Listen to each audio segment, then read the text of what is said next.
That's a good plan.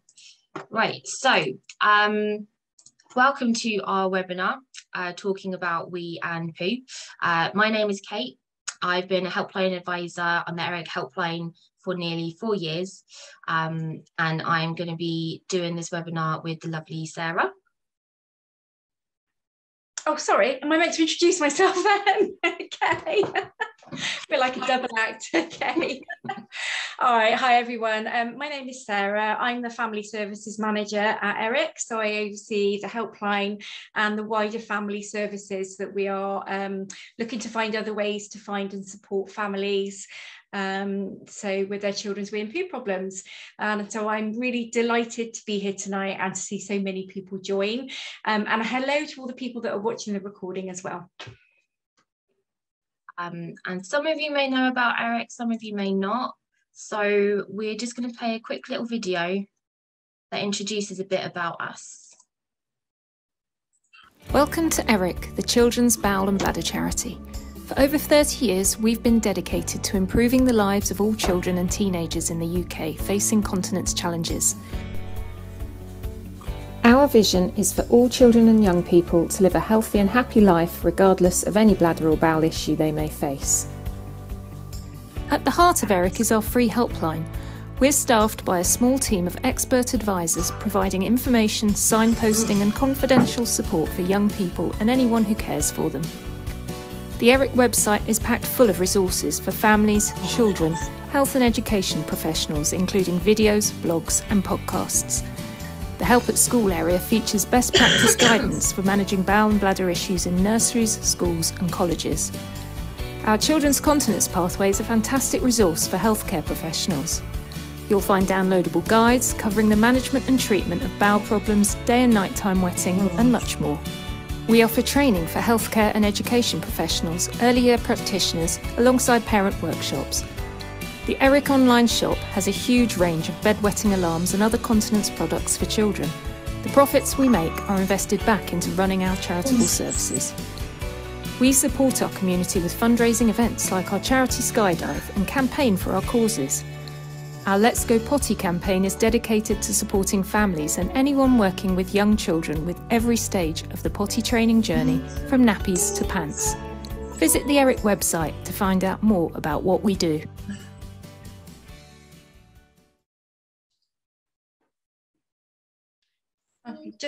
Just to say, I think some people couldn't see the video for some reason, but some Really? Yeah, some people could. What a strange one. All right, well, I can put a link to that video in the chat box later. Okay. Very strange. You just missed some very happy music saying a bit about ERIC. No poo and wee information yet. Right, okay, so today we are going to be covering, I'm going to be covering what is constipation and how to promote a healthy bowel. Sarah is going to be doing how we wee and how to promote a healthy bladder. And then at the very end, we're going to be answering questions. So we would ask you to please save your questions until the end. You can put them in the Q&A box. We will be making use of the chat box, however, through the session. And I think we've got some polls, haven't we, to sort of see who we are all. We have. Who we're here today. Okay, yeah. Right. Yeah, it'd be great if everybody could just click on the poll. Just a few questions that we'd love you to answer. So just a little bit of information to help. That was really, really good. Just to give us an idea, and also to give everybody else an idea, I think, of who is here tonight. So we're interested to know the rough age of your child, whether your child is toilet trained or not, and whether your child has problems with wee and poo, or neither. It is helpful for us to know whether your child's got any additional needs or disabilities, and we will try to point you out in the right direction of some additional resources. We've got 86% of people Oh, the poll's disappeared. Oh, that might just be, you might be able to get it back. I've still got the poll. Do you want me to end it? No. Okay.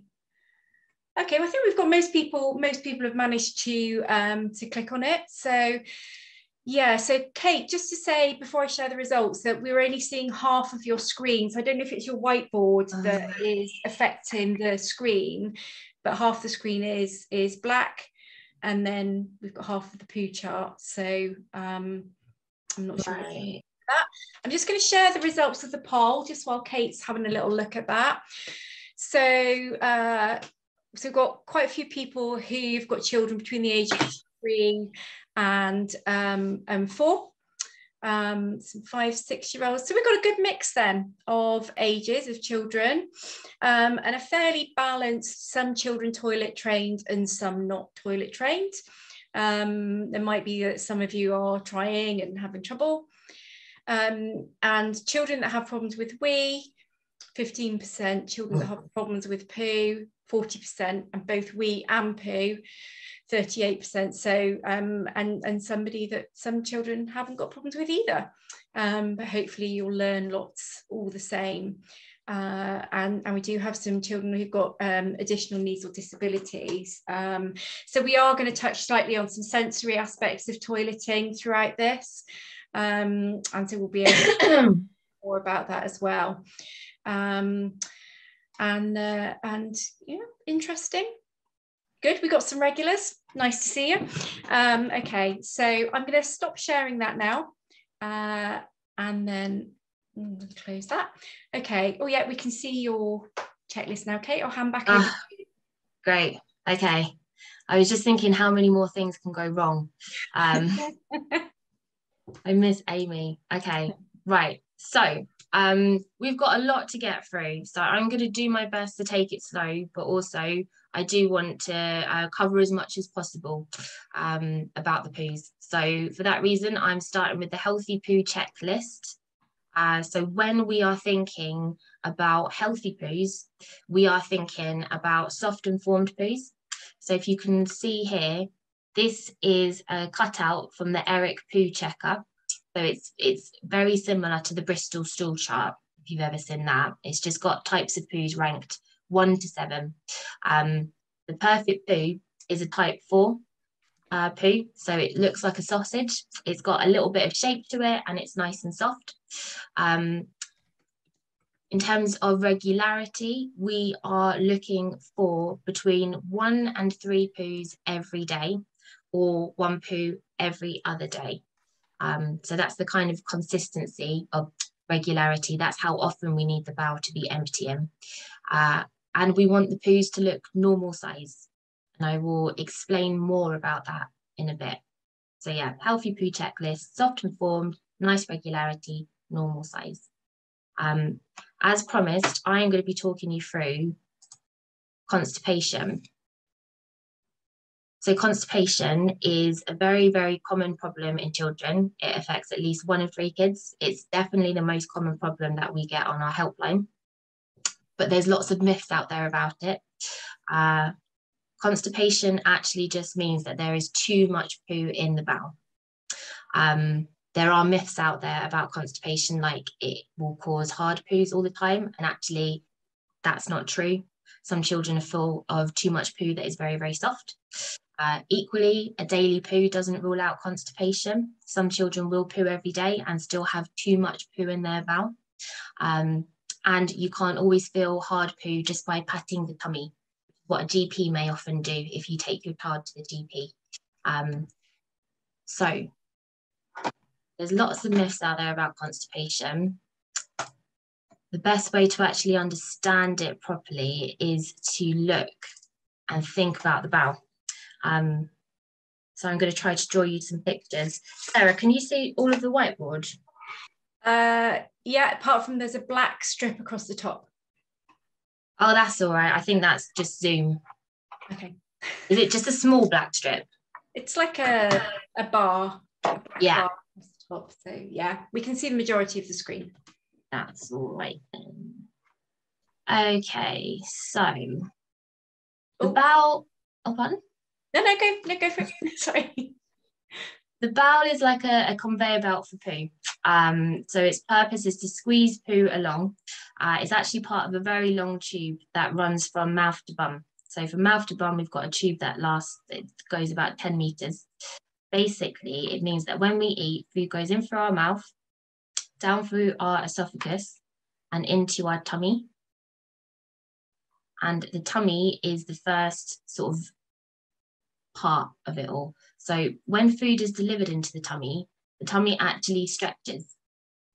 And this stretch action sends a signal to the rest of the bowel saying there's some food on the way, so get a move on.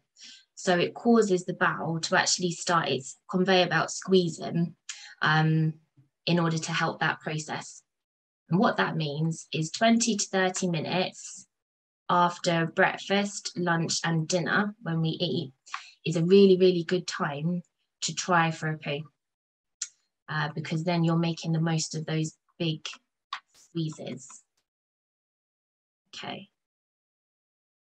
So we've got all the food in our tummy and it's now been passed into our small intestine. And I should say, when food is in the stomach starts to break it down and absorb all the nutrients as well.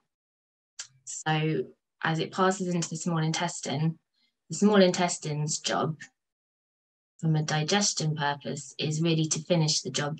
So it squeezes it around and around and around, and as it does, it extracts the rest of the good stuff that we need from our food.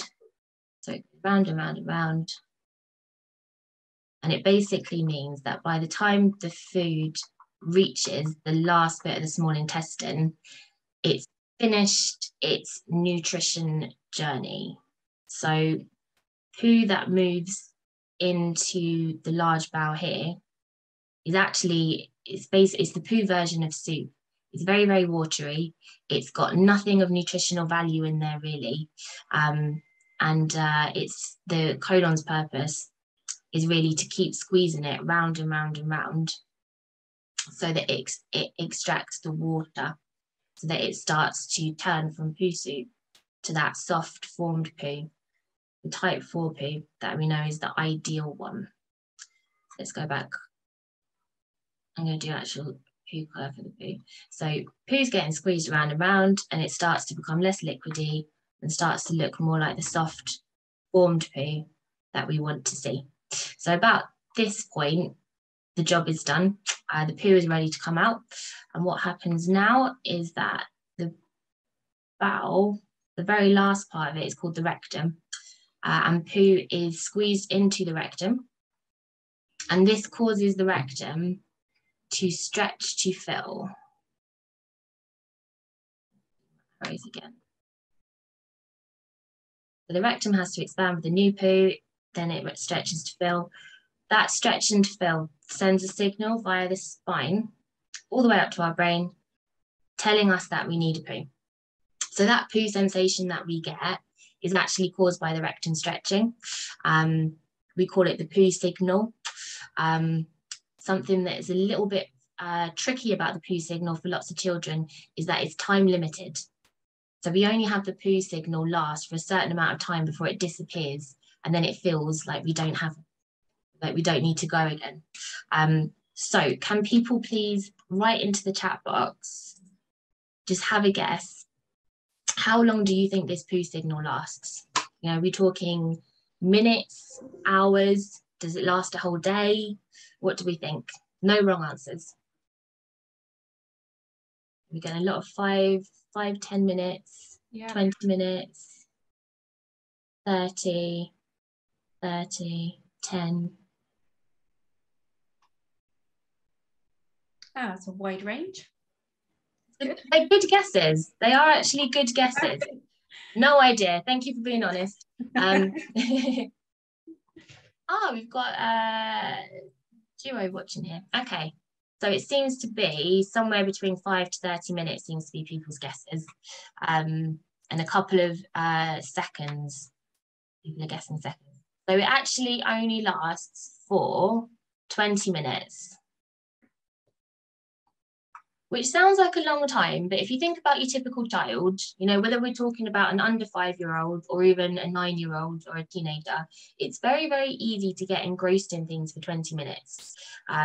You know, Lego or a video on your phone. And if you don't pay attention to that poo signal and go for a poo when you need it, what happens is that the poo signal totally disappears. Children think, great, I've nailed it, it's gone away, or they just forget about it, either or. But the poo stays there.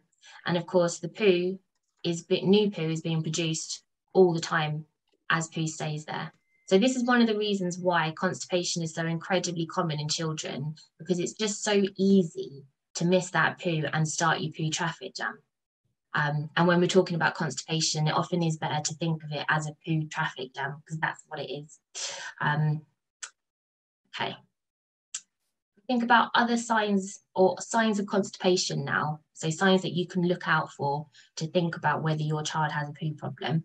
A few ones to think about is hard poos. So these are the ones that we tend to know about. Obviously, if you're not going for a poo and poo gets stuck or stays too long in the bowel, then the bowel is going to be squeezing it, and taking too much water out of it, resulting in it becoming quite hard and dry. It can be surprising, though, to know what constitutes a hard poo. So rabbit dropping poos are obviously very, very hard poo. But even a poo that looks like a sausage, but that has cracks in it, or looks a bit dehydrated and knobbly, a bit broken, that is a hard poo. That is considered a sign of constipation. That's actually a type 3 on the Bristol poo checker. So any poo that is harder than your perfect soft sausage is indicating it's spent too long in the bowel. The bowel may also not empty as often as it should. Obviously, the poos get stuck. But then there's other signs, ones that we might not think of. So we think about this child's got an awful lot of poo in their bowel at the moment. Bless them, I'm just adding poo and poo as I go. So this child might poo more than 3 times in a day. They might poo very little and often because their bowel is just so full that it needs to empty all of the time. They may also have a very occasional massive poo. So it might look very, very soft, but it might be a massive poo because it might be quite a lot of it all coming out at once. And that poo is a sign of constipation. That one can also be quite scary for children because if it's quite big, it can feel scary and even a bit painful to pass something of that size. Tummy ache would be a big sign of constipation because obviously if you're really full in your tummy, then you're not going to feel, you're going to have some tummy pain. You might even be able to see that your child's tummy is quite swollen. And soiling. So there's lots of different types of soiling. One type of soiling is called overflow soiling.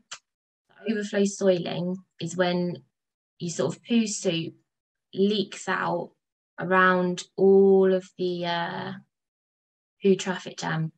So it escapes through the gaps and it just comes out without any warning at all.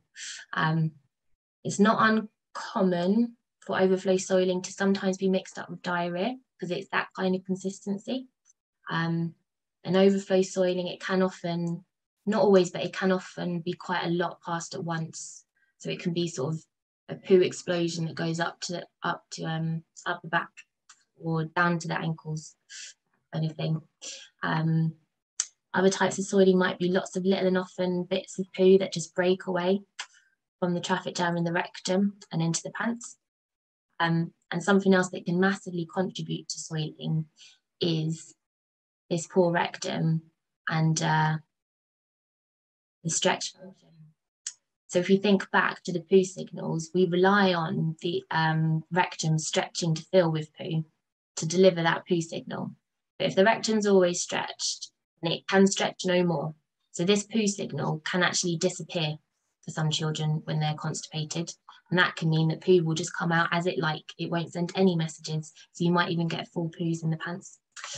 And then something else that again can be quite surprising to find out is that wee problems can be caused by constipation as well. And the reason being is that the bowel and the bladder, they live in the same place. If the bowel is full of poo though, what it tends to do, or what it can do for some children, is it just builds up and up and up, and it starts to squash the bladder. So this bladder ends up very, very squashed. And because it doesn't have a lot of space, it can't stretch to fill very much, and it can't pack a lot of wee in. So constipation can press on the bladder and cause really frequent small wees in your child. It can cause wee urgency, so they need a wee and they need to go right now, otherwise they'll have an accident. It can cause wee accidents, because when the bowel naturally moves, it can nudge the bladder and cause all the wee to come out. And if your child is older than the age of 5, bedwetting, it can cause bedwetting as well. So bedwetting is not considered a problem if your child is under the age of 5. If they're over, it's considered a condition, and constipation can cause you bedwetting. And it can also cause UTIs. If the bladder is in a squashed position, it's very hard for that bladder to fully empty all of the wee when your child goes to the loo. And that leaves wee residue remaining in the bladder, and that can develop bugs, which can become your UTI. So I hope you can see there's an awful lot of signs that can point us towards constipation, and they're not always what we would have thought. So to recap, yeah, constipation, it doesn't always mean the poos are hard, because it can just be really big, soft poos. You can poo every day and still be constipated. In fact, if you poo too much, it can be a sign. And you're not always going to feel hard poo through the tummy check, because sometimes kids just aren't full of hard poo. And we've got lots of resources online, but I have got some slides. They're a bit of a funny layout because I needed to get the poo checker in. But just so that everyone's got it here, this is the full list of signs of constipation. It's taken from the ERIC advice sheet. So I've talked about most of them, I think. The only one that I haven't mentioned, so we've got fewer than 4 poos, type 1 to 3 poos, lots of poo, any type of soiling, massive poos that make you think, how did that come out of my child? Or lots of poo through the day, swollen tummies, foul smelling poo, farts, or very, very bad smelling breath.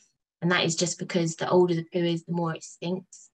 So if the poo is smelling worse than your typical poo, then it's a sign of old poo, and it's considered a sign of constipation. Being off the food and not feeling very well, and wee issues. Okay, so another question for you. How many of these signs equals constipation?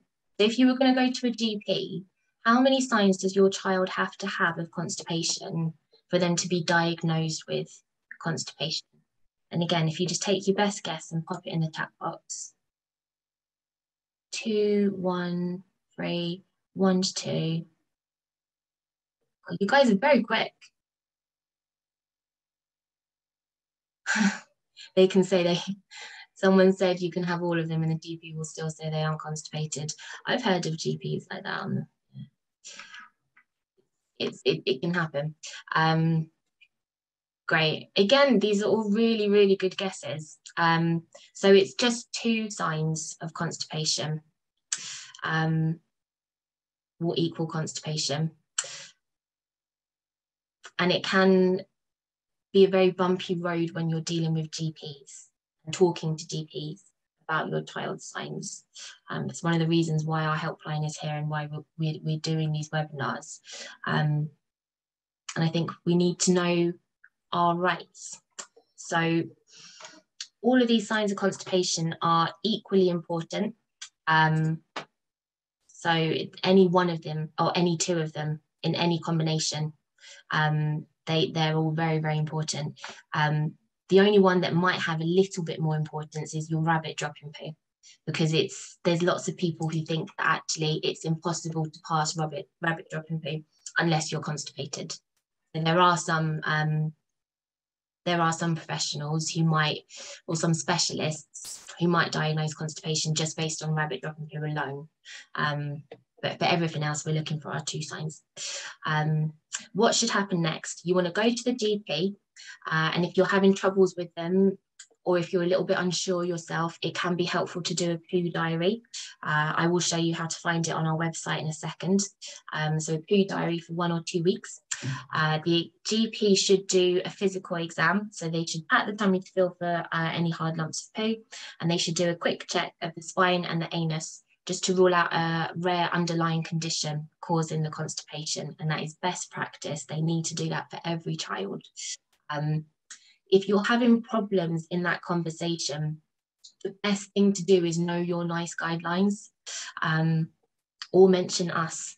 So you can mention that you've been to one of our webinars. Lots of GPs have actually heard of us, and that we have explained that the signs of constipation the signs your child has equals constipation.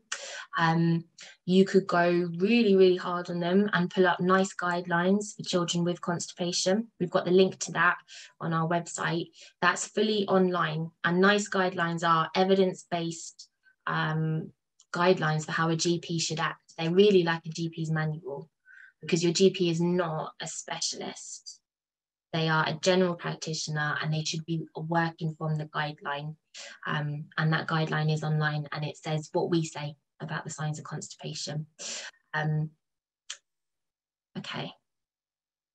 In summary, on the constipation side of all of this, because I'm going to move on to toilet routine in just a second, you go for your physical exam and chat with the GP.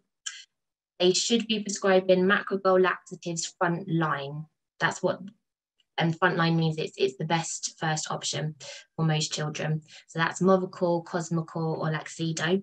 These are really safe water-based laxatives that your child can drink, and you can treat constipation by doing something called disimpaction. So disimpaction is where you keep your kid at home with you. You give increasingly big doses of macrogols to drink, and they flush out and empty all of the bowel. And that's what you're wanting to do. You're wanting to get rid of all of that accumulated old poo. Your disimpaction can take a good 7 to 10 days. And for some children, it can actually take a bit longer. The most important thing is to keep going until you've fully got to the end of it. And then afterwards, an ongoing smaller daily dose of the laxative needs to be given every day to keep the poo soft and formed and daily. By keeping the poo soft, formed and daily, we're really, on the daily dose stage, we're talking about healthy poo checklist. So a couple of soft form peas a day that look the right size over a period of time. That will help the bowel to shrink back. And the more the bowel shrinks back, the more it's going to regain its tone. So if it has been missing out its poo signals, those poo signals should gradually come back the more the bowel recovers its tone. But it's worth saying the daily dose can be needed for a good 6 months, or up to a year, or up to 2 years, for a small amount of children. And that's fine. That's absolutely fine. You're not going to harm your child with a Macrogol laxative, because it is simply protected water. It goes in one end and out the other. And we know that they work. We do know that they work. Okay, so before I move on to the toilet routine side, I just want to show you, and I think you will know this already, but I want to show you how to get to the best disimpaction information. So if you go to the constipation section on our website, we've got lots of good information on this main page. Poo checker there. The Pooper Highway is quite a nice video. Some children really like it. And it's about disimpaction. Lots of good information. At the bottom of every page, we've got our little resources table. And in particular for disimpaction, our fact sheets. So advice for kids with constipation is a really good one. That's got the signs of constipation and a sort of a walkthrough of the things that you really need to do. We've got our poo diary. We've got treatment information. So this is our written guide, a parent's guide to disimpaction. It explains exactly what doses you will give when you disimpact, what to expect, how to do the daily dose, and how to use Macrogol laxatives. Explains how to properly prepare them and how to disguise them to make them taste nice. And an extra little one that I really like is this podcast. So this episode has been recorded by the Eric nurse. It's about half an hour long, and it is all about disimpaction and the daily dose. And I think it answers a fair amount of the questions that can come up around disimpaction. It's really good. Okay. Yeah, just to reiterate what Kate just said about if you're struggling to get your laxatives into your child, then look at the How to Use Macrogol Laxatives fact sheet, because it will give you some ideas of things you can mix it with. As long as it's mixed up with the correct amount of water, you can then add it to pretty much anything. You can't cook it, but you could add it to hot or warm food. You could make jelly with it, ice lollies, various things. So do have a look at that sheet. It's a question we do get asked quite often, isn't it, Kate? Mm-hmm. Yeah, definitely. And keeping it cold is another all-time classic. But yeah, there's lots of stuff you can do. You know, I want to see a Macrogol recipe book come out. It'd be a sign of the times, wouldn't it? But yeah, there's loads that you can do. There's a lot that you can do with them. Okay. And at some point before Christmas, don't hold us to it, but I think we are trying to do a Facebook Live going into a bit more detail on disimpaction as well. So there will be more coming out about it. Okay, right, so positive toilet program. So when you're disimpacting, and also after you're disimpacting, and even, to be honest, if you're just trying to toilet train your child and help them to get their poos in the loo, a positive toilet program is a really, really helpful thing for lots of children, no matter the age. So a positive toilet program is essentially a toilet time set, scheduled routine. So there are set times where we sit on the loo, we do it in the right position, and it's really, really good at helping your child fully empty their bowel every day.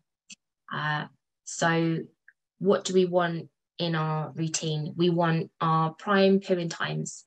So 20 to 30 minutes after eating, you remember the stomach sends the message and we get the really good bowel squeeze. So 20 to 30 minutes after breakfast, lunch and dinner is a prime pooing time. So get your child to sit on the loo at that point, so you make the most of that squeeze. Other prime pooing times or other really, really good poo times will be just after bath time, because a nice warm bath is going to relax the tummy muscles, and relaxed tummy muscles are really conducive for poos. We do want to be nice and relaxed if we're actually going to empty our bowel. And just before bedtime is good as well. Make sure we're fully empty, or your child is fully empty before they go to sleep.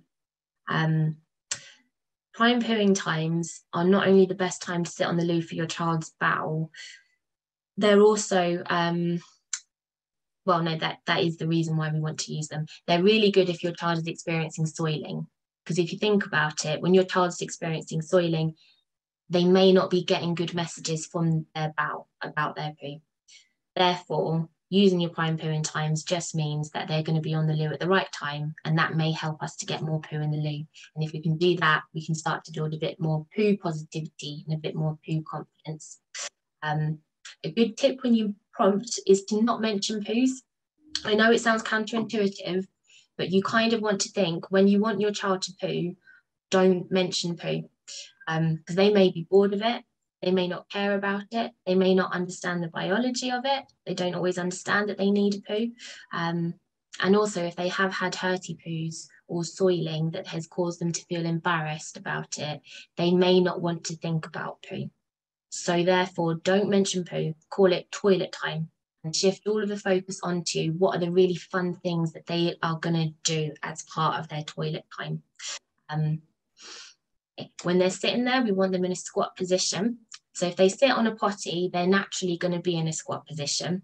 If they're on a toilet, we need to help them. So you're going to want to get a little step, get them to put their feet on the step so their feet are firmly supported and their knees are raised up to the level of their hips.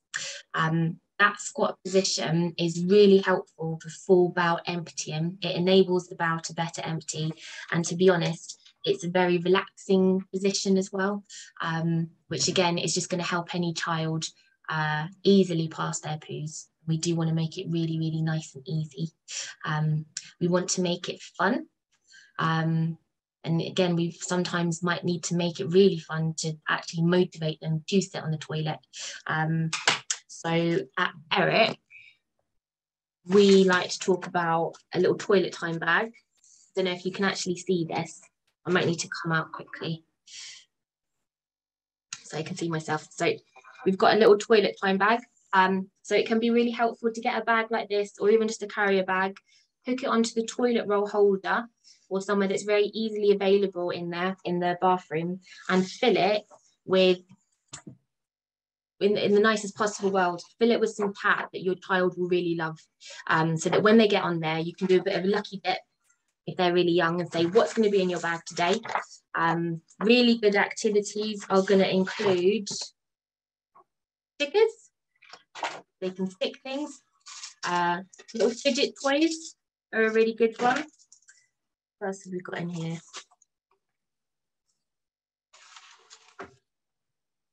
Oh, I've got rid of all my toys. Oh, someone can't hear me. Can everyone else hear me? I can. Yeah. Yeah. The person who messaged, it might be your audio, unfortunately, in which case you may want to log out and come back in really quickly. Sometimes resetting it does help. Okay, so toys. Yeah. Whilst we're on the chat box, actually, has anyone already had some success with different activities that they've put into their someone just pointed out she can't. Did someone message that person to tell who can't hear, because she can't hear what I just said? Oh, Claire's done it. Thank you, Claire. Okay, suggestions for games. Bubbles, colouring, brilliant. We watch Patchwork Pals on tablet. Blowing up armbands, brilliant. A basket of Lego next to his potty, excellent. Something that is special and that makes toilet time feel really rewarding is always the way forward. And there is always something to use. There is always something.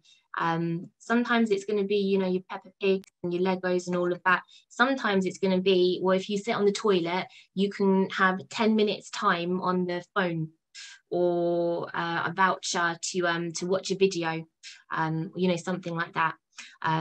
The key is really just to make it fun. It could even be singing a song together or learning a new skill together. And we want to make it active. So making it active looks like lots of blowing games. So people have mentioned bubbles already. Blowing bubbles is a really good one, because when we blow, we relax our tummy muscles and we push down on our bowel muscles. You can actually try it now. If you just take a deep breath in, hand in front of your face, blow out, you should be able to feel a little tummy sensation. So blowing is a very good one. And it doesn't have to be bubbles, although lots of kids do like bubbles. It could be a little windmill, a balloon, a harmonica, could be trying to blow you over, could be blowing an imaginary cup of hot chocolate, whatever you like. I would say just think about how old your child is. So if your child's around the age of 3, blowing bubbles is going to work well. If your child is 8 or 9, you're probably going to need them to be blowing more forcefully than bubbles. So you're going to be want to be on the using a harmonica or a whistle, so you've got a stronger blow, or really competitive bubble blowing. Tummy massage is also really good. So clockwise circles, nice and firm below the level of the belly button, and rocking back and forth. So a bit of row your boat, or maybe watching a video that's on a phone, that's on the floor in front of the feet, so they're leaning over to look at it, and then asking them to rock back and forth. And to be honest, it's so essential that you get your active poo actions in. It can work really well to ask them to do their actions first when they sit down. So can they blow 10 bubbles? Can they do one song on the harmonica? Can they do a quick tummy massage? And then as a reward, can they play their game or read a book or whatever it is? 5 to 10 minutes is often enough for most children. And then afterwards, we want to reward for the sit. So we're not actually mentioning poos at all. We're rewarding for the effort of them sitting there. However, if your child has had hurty poos, you may want to think about getting them a nice little poo stick. Sorry, I keep changing the slides. A nice long poo stick so they can poke the poo in the toilet, have a little rummage around and ask them to check that it's nice and soft. Ask them to compare it to the Eric Poo checker. Get them to see that it's not painful or bad anymore. Get them to say that they're happy with it. And that can just be really, really helpful if they have had healthy poos, because we do want to do a lot of reassurance work to get your child back on board with all of this, really. So yeah, to recap, there's lots of different signs of constipation. It doesn't always mean hard poo. Disimpaction and daily dose is really, really essential. You have my empathy if you're having problems speaking to GPs, but keep going. And a positive toilet routine is really, really helpful as well. Can I add a little something about the disimpaction? Just looking at some of the comments that we have had through. So just to sort of repeat some of what Kate said, that when you do a disimpaction, you are going to see a lot of runny poo, and don't confuse it with diarrhea, because the action of the laxative is to actually send that water to the bowel. So it's like flushing the bowel out. So obviously what you're going to see is the liquid coming out in the poo. So it's really good to just kind of not to go, oh, you know, you've got diarrhea. And that's why it's really good as well to actually make sure the school or childcare setting are aware that you're doing a disimpaction and that there will be runny poo, because otherwise what you might end up with is them sending the child home because they've got diarrhea or what they think is diarrhea. So that's really important. And just to go back to the laxatives, the macrogol laxatives, you don't have to give them all at once.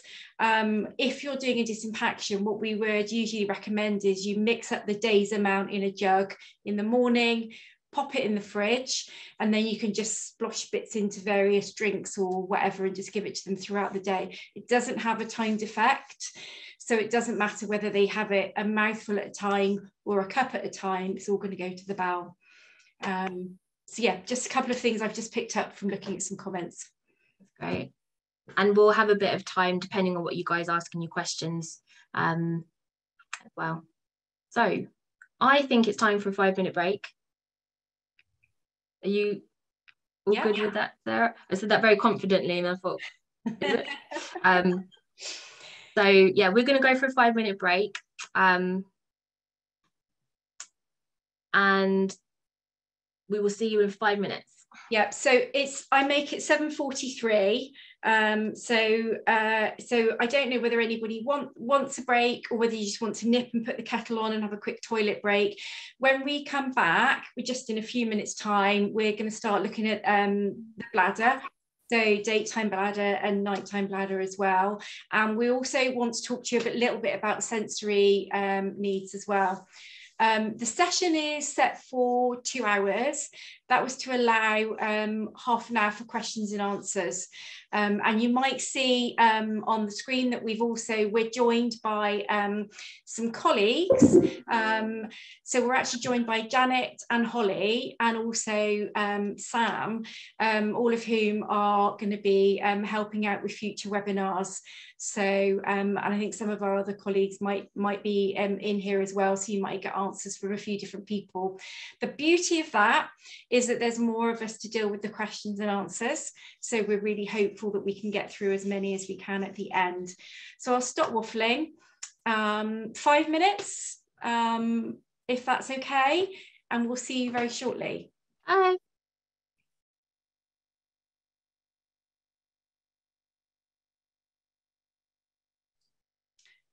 Just while we're waiting for people to come back, if there's anybody still watching, I know we've got some parents and carers of children with additional needs, and I just wanted to show you our sensory needs and toileting resource.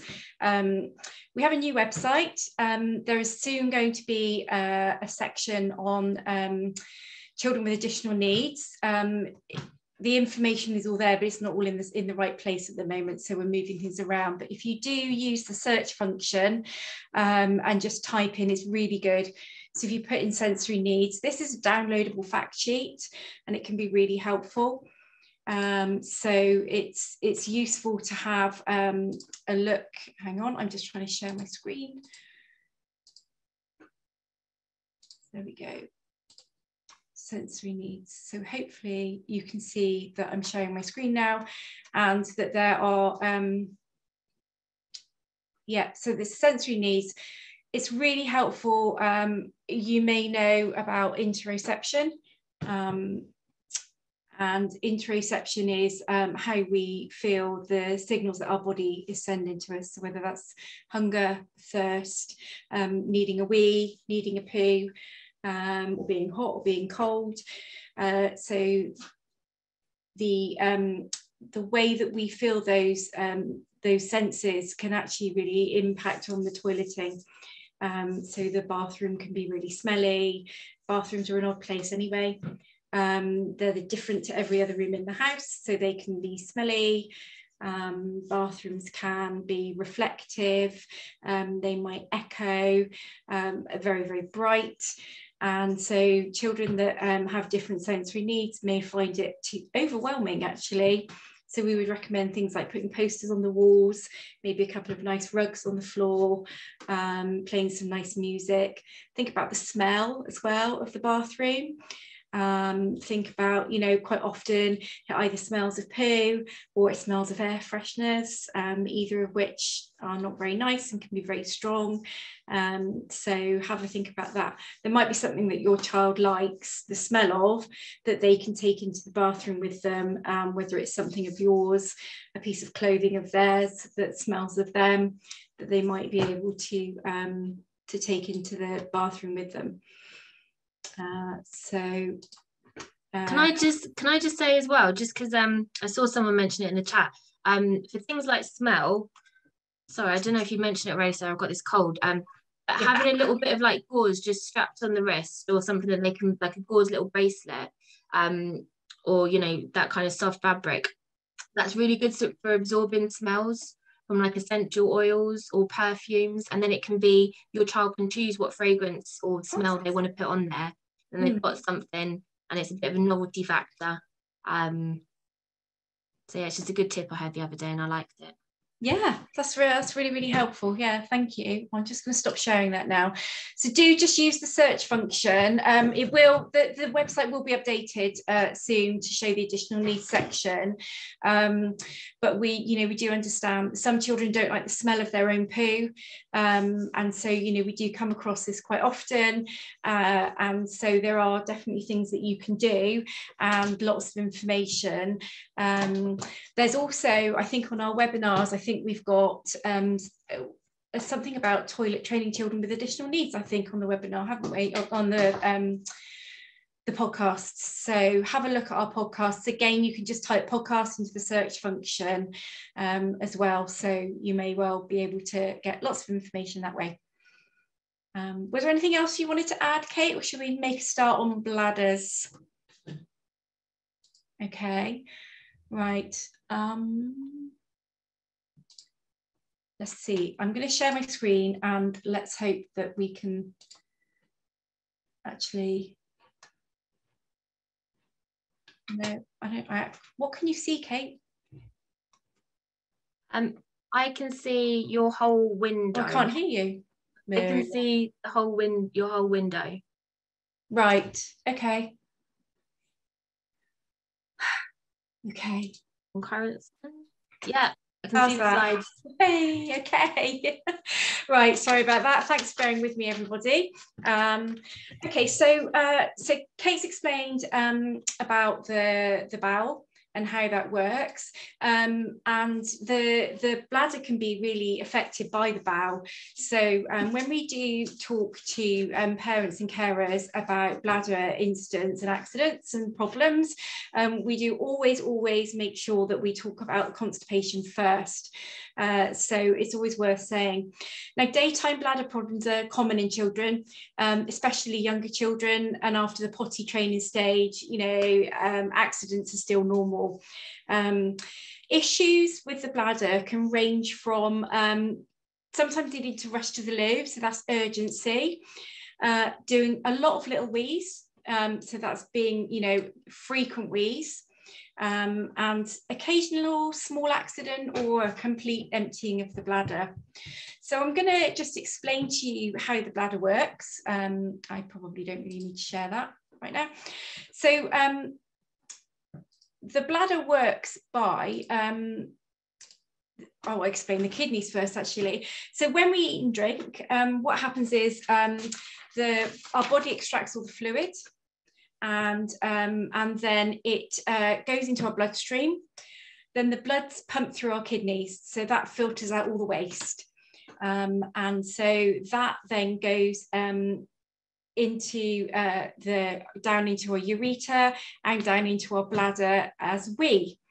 So the bladder is actually a balloon-shaped bag, and it's made of muscles. It's got two sets of muscles. It's got muscles that stretch, and it's got muscles that squeeze. And so the muscles have to be able to relax, enable to expand, and also enable to empty. So we've got a muscle that that actually is you have to think of it a bit like a tap, really. So if the bladder is really, really full, there's going to be muscles that are holding on muscles, and that's holding the wee in. So when we're ready to wee, then obviously we need to be able to relax that muscle to let the wee out. So again, this follows up really why we need that that relaxation when we're on the toilet. When the bladder stretches, when it's filling or full, then the stretching of the muscles sends a message to the brain to tell us we need a wee, much like the stretching of the rectum sends a message to the brain that we need a poo. So then the brain sends a message to the muscles to tell them what to do. So the holding on muscles need to relax, and then there are muscles that squeeze the bladder, and that will squeeze it until the bladder's empty. If it's not convenient to empty it straight away, the brain will send a message telling the muscles to wait. So if the child's got a persistent bladder problem, so it's constant leaking, then they do need to have a physical examination to rule out any underlying organic cause. So that might be some kind of spinal condition that stops the messages from getting through. So you can find a lot more information on daytime bladders on the ERIC website, and I will show you the main pages later on. So we need to make sure that children are drinking plenty to exercise the muscles. So I'm going to just move on to the next. Okay, so we have to think about what can cause the bladder to misbehave. So constipation is the main thing, and the main reason why, you know, and as you can see in the picture, and as Kate explained, the full bowel can press on the bladder. It can stop it from being able to expand as much as it should be able to, so it can't fill. So it's not going to hold as much. So there could be bits of wee leaking out. You also could have urgency. I don't know where that's gone, sorry.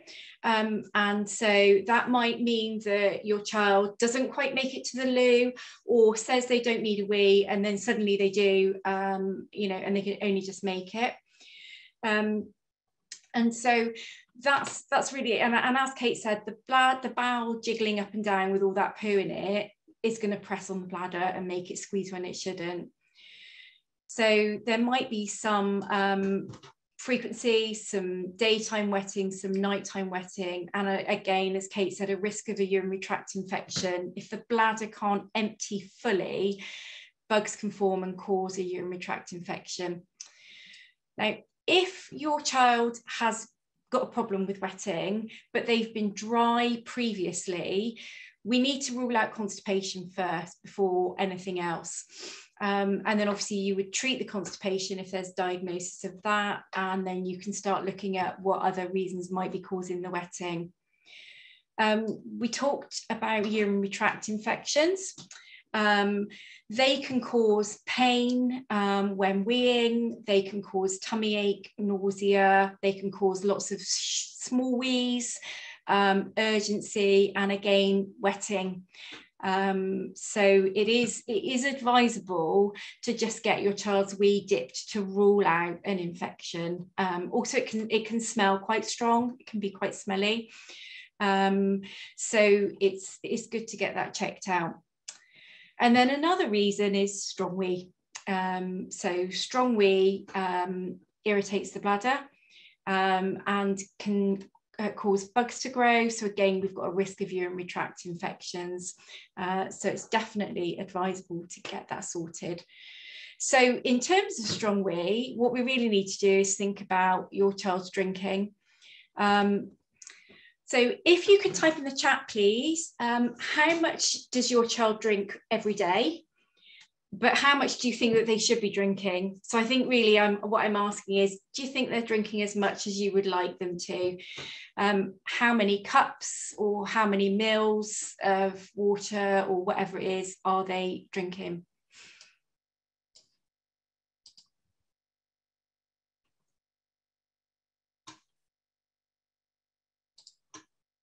I might rely on you to read it out, Kate, if that's okay.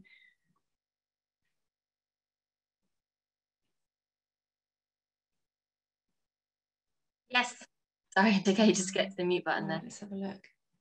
So we've got, well, people are answering 1 litres. There's a good couple, like 400, 500 mils, or 2 cups, which would be about maybe about the same. Someone is saying should be 4 to 5 cups. We've got a couple of 1 or 2 litres, and a few people saying their child probably isn't drinking enough, maybe a couple of small cups. They're lucky. Okay. Okay, thank you for answering that. I just want to, I'm sorry, I'm just whizzing around there. I'm going to just share my screen and about how much drinking, because I think we'd be surprised how much children, how much we all should be drinking, but how much children should be drinking.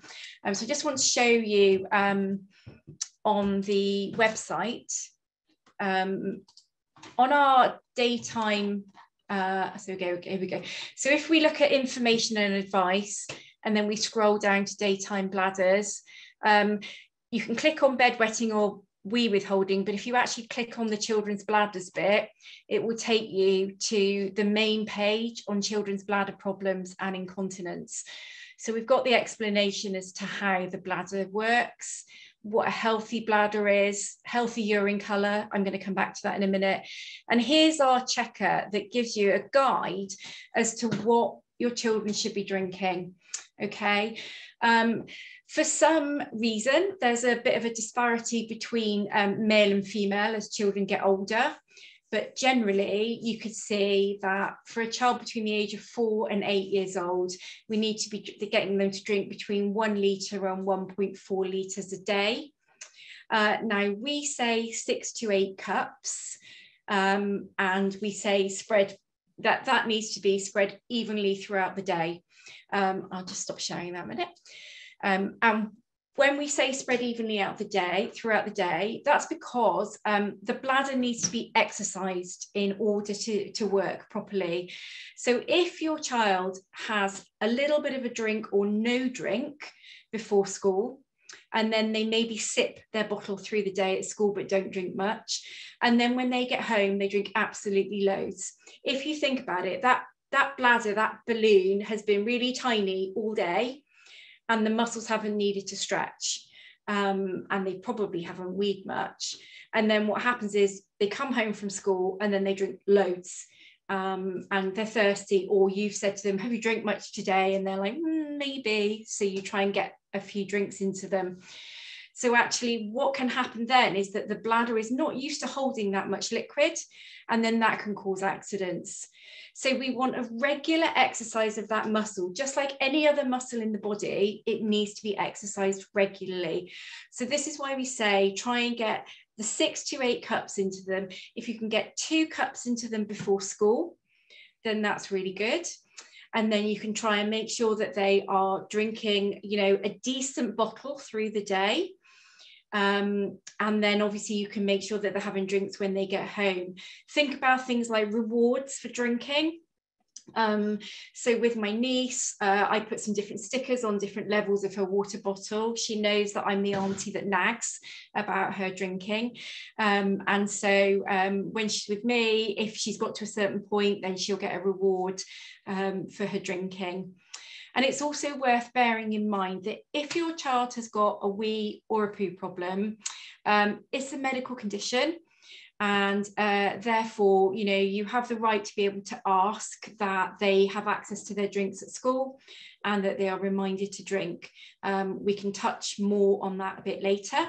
But as I said, it's really important to space those drinks out to exercise the bladder.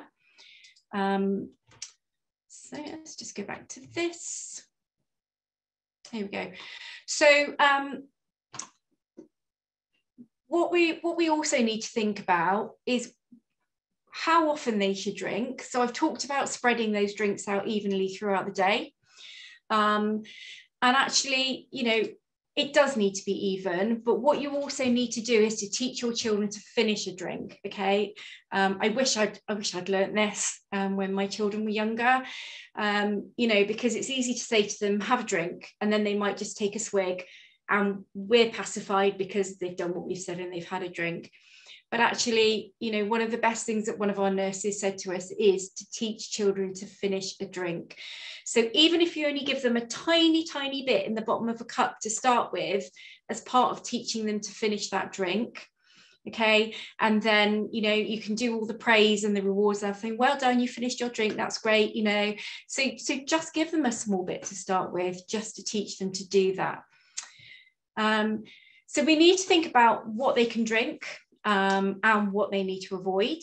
I think somebody mentioned that their child only drinks water in the chat. Does anybody know what drinks you shouldn't or you should avoid if possible? Any suggestions as to what we shouldn't be having? Let's see if I can. Okay. Oh gosh, yeah. You guys know all this stuff. Okay. Okay, I'm going to pick out a couple of things there. Somebody's mentioned milk, and that's gone to just the hosts and panelists, so I'm not sure if everybody can see that, but somebody has said not too much milk. Okay, and that's quite a valid point. And the reason that we say milk in moderation is because milk is quite filling, and so it can actually affect their appetite. If they're having too much milk, they might not eat as much as normal. So we tend to just say milk in moderation. I'm just going to have a scroll through and see what we've got. Fantastic. Oh, that's interesting, because somebody's actually commented that fizz does affect their son's bladder, so that's really interesting. Yeah, so yeah, basically what we're really thinking about is what anything people used to say, avoid dark drinks, and you know, we didn't necessarily know why, but actually for a lot of children, not necessarily a lot, but for some children, blackcurrant can irritate the bladder. In some children, orange or citrus can also irritate the bladder. But the reason I think people used to say dark drinks is things like caffeine, Coke, so fizzy drinks can irritate the bladder. Caffeine can irritate the bladder and the bowel. So this is why those are sort of up there in the list of things to avoid. So yeah, your answers are all absolutely bang on. So it's great that you know that. So ideally, we're looking for water, diluted squash, and as I said, milk in moderation. So those are the sort of things that we need to be thinking about. But I think sometimes you get to the point where actually what you just want is your child to drink. So I think that's sometimes the most important thing, is that they drink.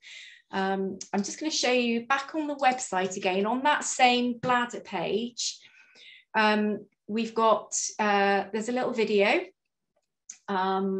which helps your children understand the bladders. And here we've got our wee checker. Hopefully you can all see the wee checker. Do this with your own wee later on when you next have your toilet trip, and have a look and see, are you drinking enough? This is a really good guide to see if you are drinking enough, okay? The colour of your wee, as you can see, if it's really light, then that's fantastic. You're drinking really well and you've got a happy, healthy bladder. And then obviously you can see as it gets darker, then we're looking towards dehydration. If it's really dark and number 7, then crikey, you need to get on with the drinking. So yeah, have a think about how much you should be drinking. And also, I recently measured out how much I'd been drinking, and I was about 1 litre short, because I was trying not to include tea and coffee. So I definitely haven't been drinking enough.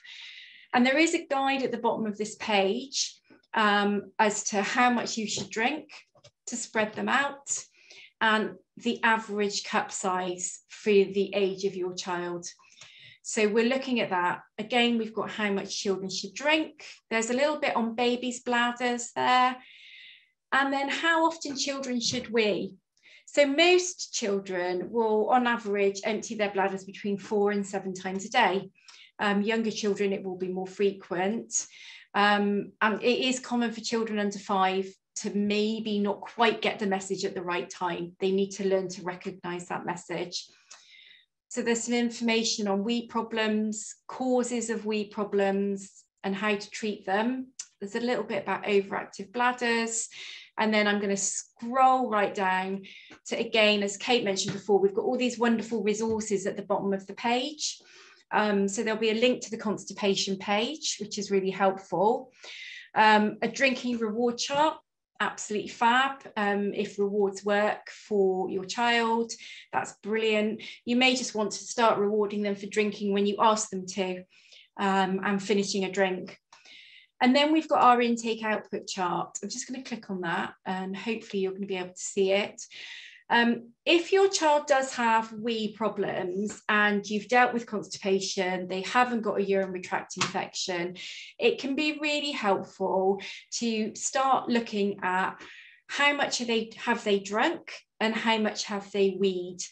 So we have a downloadable chart that you can print off. And there's instructions here to say how. It's also monitoring their poo.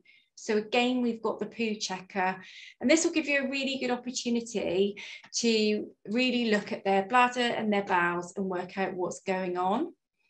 And there's some fact sheets, some things for children, some useful products in the shop that people might help. Vibrating reminder watches are brilliant for reminding children to go to the toilet and to have a wee. Let me just see where we are on this now. So there's loads of resources, as we said. Just see what's going on. Okay, so hopefully you can see my PowerPoint and not the app or the website. So we're looking at next, an effective toilet routine for wees. So Kate's talked to you about toilet routines for poos.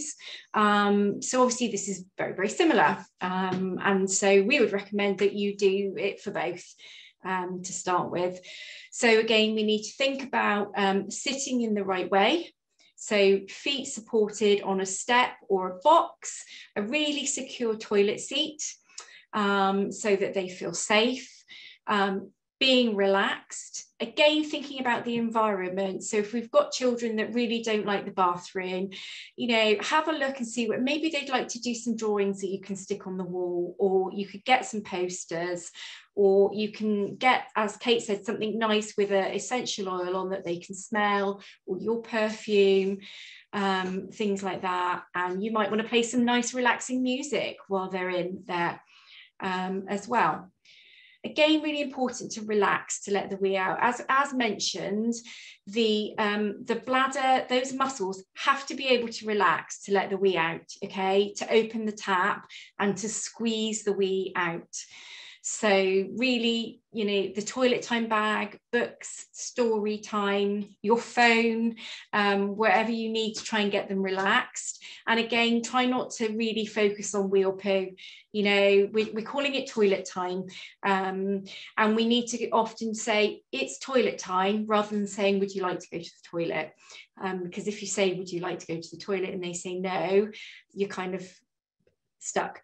But actually, if you reward them as well for going to toilet time when you ask them, or potty time, then that's really useful. and to go at the right times as well. So we need to think about every 2 hours if they do need a prompt. So again, the vibrating watches that you can get in the shop, they're really good as reminders to go for a wee, especially if your child's at school. They look, the tab time watches that are on the website, they look just like a Fitbit. So they're not like the old-fashioned watches that we used to sell. I think you can still get them. So you can set reminders on these watches, and it can be to go for a wee, to have a drink, you know, and so that's really helpful for older children.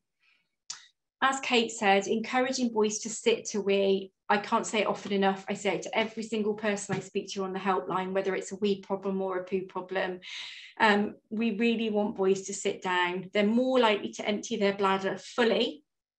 They're more likely to realise they need a poo, and they're more likely to relax. So, you know, if you can model sitting down to wee, then that's really, really helpful. And plan a reward system. So if you want to have, you know, there might be rewards for drinking, rewards for going to the toilet. Make any kind of reward system that you have really, really achievable. Okay, if you set a week-long reward chart, it's so hard for a child to achieve. They get tired halfway through, they forget what they're doing, they have a bad day. So it can be useful just to do it per day, and if that's too hard, just do it for the morning, just do it for the evening. And a big reward for a small success at the start. You know, we just make a big fuss, and it can be, you know, it can be a small reward, really. It could be a chocolate button, but what we really want is to make a big fuss, even over the smallest success. There can be children that are frightened to sit on the toilet. You can, I'm just going to stop sharing while I talk about this. This was not planned, but I just want to mention this quickly. Children that are frightened to sit on the toilet, it can be really helpful if, to start with, you get them comfortable sitting on the toilet with the lid down, fully clothed. You know, if they're really worried about the toilet, work backwards to what they're comfortable with, and then go from there. So it might be that if your child's not toilet trained, that you could sit them nappy on, clothes on the toilet seat with the lid down. And then gradually they could sit on a new special seat with the lid up, but still be fully clothed. A lot of it is about getting them to feel comfortable around the toilet, to not be scared. Some children don't like the sound of the flush. They don't like the smell or the sight of their poo. So we do have a lot of information on the website that can help you with things like that. We do have a page on the website about toilet avoiders. So there's children who will only poo in a nappy and other toilet avoiders. And there's a lot of helpful tips in there and also podcasts on that. So I would really recommend you listen to the podcasts. Again, you know, it's our specialists talking about this stuff in more detail. But it really, really is helpful to think about those children who do feel anxious. You know, because we're talking about all this toilet plans in an ideal world, but we know that children don't necessarily just slot in with what we're trying to plan. So, you know, so we do understand that, and we do talk about that a lot on the helpline. So, so we've got our reward system. I am just trying to click through. So you'll see this on the website. If we look at the bottom of on the resources on the bottom of that page, we've got the 4 steps to a healthy bladder is on that main bladders page. So I'm just recapping really, is check out the bowel, make sure there isn't a UTI, get the drinking right, and relax to wee, really, really important. So well done to all of you that have hung on in there. We're nearly at the Q&A stage, but I just want to talk to you a little bit about nighttime wetting. Again, I'm not sure that we advertised that we were going to talk about this, but we do think it's really important. Some of you may have joined because of nighttime wetting, or might have realised along this webinar that actually that it's an issue for your child. It used to be that nighttime wetting could be treated from the age of 7, but it's not the case. Nighttime wetting can be treated from the age of 5. Again, always rule out constipation first. I know we harp on about this, but 70% of the calls on the helpline end up being about constipation. Making sure that the drinking is right and spaced evenly is really key. And again, if they're having a big drink when they come home from school, again, the more fluid you can get into them earlier in the day can help to avoid some big wets later on. So we do say limit drinking an hour before bed, try not to have any screens an hour before bed, and get into a good relaxed toileting routine, an extra wee just before they go to sleep. There's loads of information on the website. And we do recommend, I'm just going to talk about this a bit more in a minute, completing a nighttime diary if there is wetting. So if you click on the information and advice and scroll down to children's bladders and then across to bedwetting on the website, at the bottom of the page is our advice sheet for nighttime wetting. And there are also lots of information in the resources about nighttime wetting, bedding protection. There's information on bedwetting alarms, and there's video that you can show your child. And as I said, there's nice guidelines are on there on bedwetting in under 19s. And the nighttime diary. So I'm going to talk to you more about the nighttime diary in a minute, but as you'll see, there's loads of resources on that page, and also some products, because, you know, make life as easy as you can for yourself and for your child. So very quickly, before I finish the wee section, I just want to explain that once you've ruled out urinary tract infection, constipation, and that their daytime bladder is okay, then we need to think about, well, what might be causing the nighttime wetting? And there are three main reasons, but I need to tell you that it can be more than one reason. So that I will talk to you about the three reasons, but always bear in mind that sometimes it could be a little bit of one and a little bit of another. So one of the main reasons is a lack of the hormone vasopressin. Vasopressin is the hormone that tells the kidneys to concentrate the wee, so that we're not up weeing several times a night. Now that usually kicks in around the age of 5, but not in every child. It can kick in when they're older. It might be puberty. And it's also important to realise that it's a fluctuating hormone. So some nights it might be strong, some nights it might dip. It just literally goes up and down, especially as it's starting to kick in. So it might be that your child is dry some nights and then they have a wet night. What I would advise you to do is to have a look at the advice sheet for nighttime wetting, because it talks in more details about each of these and what the treatment is. If you identify through looking at the advice sheet that it's a lack of vasopressin that is the reason, or if you think it is, you would go to your GP, complete a nighttime diary and take it with you. And then your GP would prescribe disimpaction, which is a medication. There are some quite strict rules about drinking. You need to stop drinking, I think it's an hour before you take it, and then don't drink during the night. And the doctor will suggest a week off it every 3 months to see whether the natural vasopressin has kicked in. So they're not on it for life. But you need to do a nighttime diary before you go down that route and take that to the GP, because it will help to show a clear pattern as to what's happening. So another reason is poor arousability. That's not, oh, they're a deep sleeper, but that is that the brain doesn't recognise the signals of a full bladder during sleep. So if it's that, the treatment for that is a bedwetting alarm. So when people phone the helpline and say, my child needs a bedwetting alarm, they might be asking questions about the alarms. We will always say, well, hang on a minute, let's double check what the reasons are for the wetting, because a bedwetting alarm might not work for you. And then the final reason is a small functional bladder capacity. So that basically is that the bladder doesn't stretch enough to hold all the wee that it needs to at night. And what you can do for that is to really get that drinking, practice that drinking during the day, give the bladder a chance to stretch so that it can learn to hold more at night.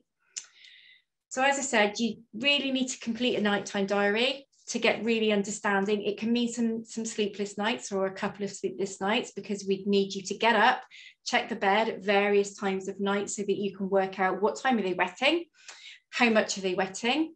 If they wear pull-ups, put a pair of pants inside their pull-ups so that you can just feel them easily and see whether they're wet. And obviously pull-ups and nappies are very, very absorbent, so it can be hard to tell. And it can also be difficult for children to realise that they're wet and to wake up with that feeling of being wet, because the pull-ups and the nappies are so absorbent. So sometimes you need to have a trial without nappies. But again, that's all on the advice sheet. And then finally with this, I would say protect the bed. You can get pajama bottoms that have got absorbent pants in them. Or they're absorbent. You can get absorbent pants. You can get pads to put in the pants, and you can get really good bedding protection. So, you know, whilst you're trying to work out what the reason is and getting it treated, just try and make life as easy for yourself as you can. So I think that that's me about done, apart from what to do if problems persist. And so I should just quickly share this with you because I think it is important. Again, keep a record of how the bladder's behaving. So you can use the intake output chart that I mentioned to measure what's going in and what's coming out. That's really helpful to take to show the GP.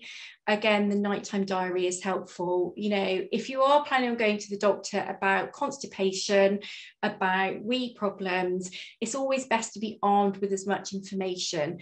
So, you know, how often are they pooing? What does the poo look like? How often are they weeing? How much are they weeing? How much are they drinking?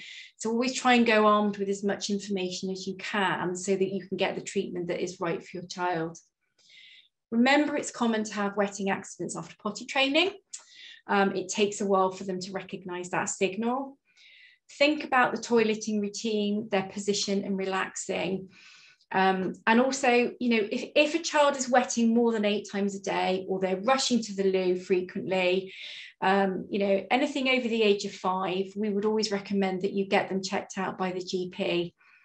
And as I mentioned, you know, try and reduce the stress on yourself and your child. With nighttime wetting, it's worth thinking about how accessible is the toilet at night.